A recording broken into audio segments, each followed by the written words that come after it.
So then you're saying it's going to precede it by going up in value against the dollar, and then it'll stay there when they change currencies? It'll stay at that value it'll either based on stay that currency there or go higher.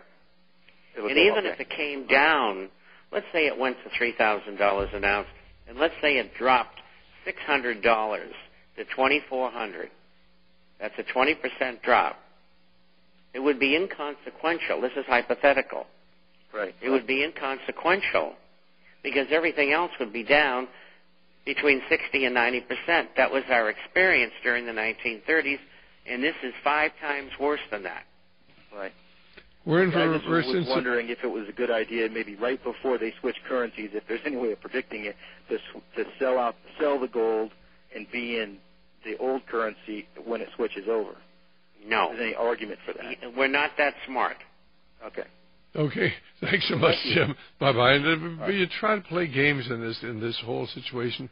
You try to outsmart them, you're going to lose because they're a lot smarter than we are. They've got supernatural intelligence behind them. Supernatural evil intelligence. Thanks very much. Let's go to Mike calling from Santa Cruz. Again, our number 1-888-24-LIBERTY, 1-888-24-LIBERTY, or 464-8295. Hi, Mike. How are we doing? Hi, Stan. Back to the discussion about foreign countries buying treasury bonds. I just had one question. Are these countries buying these bonds from the Federal Reserve or from the Treasury? Usually from the Treasury. They might buy them in the market as well, but usually they'll buy them from the U.S. Treasury. Okay. Anything else, Mike?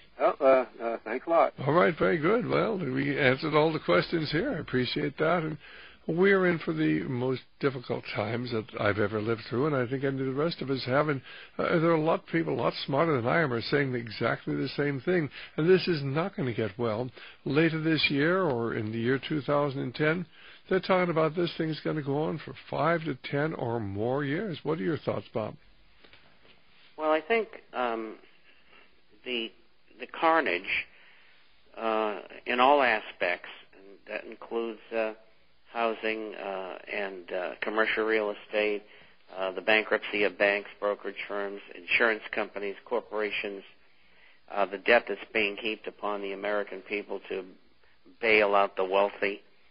That is going to go on probably for anywhere between a year and a half to 5 years, and finally bottom will be hit. And I think after that, we're going to go a minimum of 8 years, and maybe as much as 20 years, bumping along the bottom, and that is if we do not have another world war and that we do not have a revolution. Well, neither one of them are very good things to have, and the tragedy is that I believe that, of course, the other side is manipulating everything, and they want it, of course. They would love to have a civil unrest so they could justify their concentration camps. That's why they're bringing the military, some of the units, home here to be used against the American people. If you haven't heard my talk on the planned police state and see the syllabus, you need to get it. Well, Bob, you've got 3 minutes to wrap up today's program. Well, I am the official wrapper-upper. That's right. Anyway, you are the wrapper-upper. You know, we've covered so much tonight. I think it's been a very exciting program. And I think that this stimulus package will be passed rather quickly, probably in a week or so. And once that's done, I think they'll move on to other things that the Democrats find important, such as gun control and more forms of spending. And I think that Americans are going to be surprised because they haven't seen the Democrats really in action for 8 years, and just how easily they can spend money, even more easily than the Republicans did. And all they're going to do is compound the problems. As you can see visually, the team that's been put in place by Mr. Obama, supposedly, is they've just taken over their Team A, taking over from Team B, all members of as you pointed out, Stan, the CFR, the Trilats, the Bilderbergers.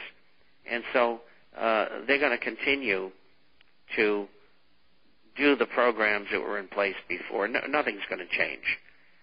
And I'm deathly afraid that they're going to have a world war in the Middle East. And that's what I think the Israeli incursion about a year ago into Lebanon, and then the incursion recently into Gaza and Palestine were all about. And I think they're getting warmed up and ready to go, and then the call will go out, we need more troops, so let's draft everybody. Well, I hope you're wrong, but I really think it's going to happen, and I think it's we had a program just last hour with Barry Shamish, and he thinks that he's an Israeli citizen. He thinks it's absurd, and I say, you look at things logically, Barry. You don't understand. If you look at things logically, there's nothing logical out there. And when you understand there are other forces that work behind the scenes that have a different agenda because they have a different worldview, why would you do things that don't make any sense from a logical point of view? So I certainly agree with you, Bob. I think that we're in for some very, very difficult times. I appreciate so much having you with us every week, and we'll look forward to talking to you next week right here at Radio Liberty. Well, thank you, and I'll see you then. Right, bye-bye.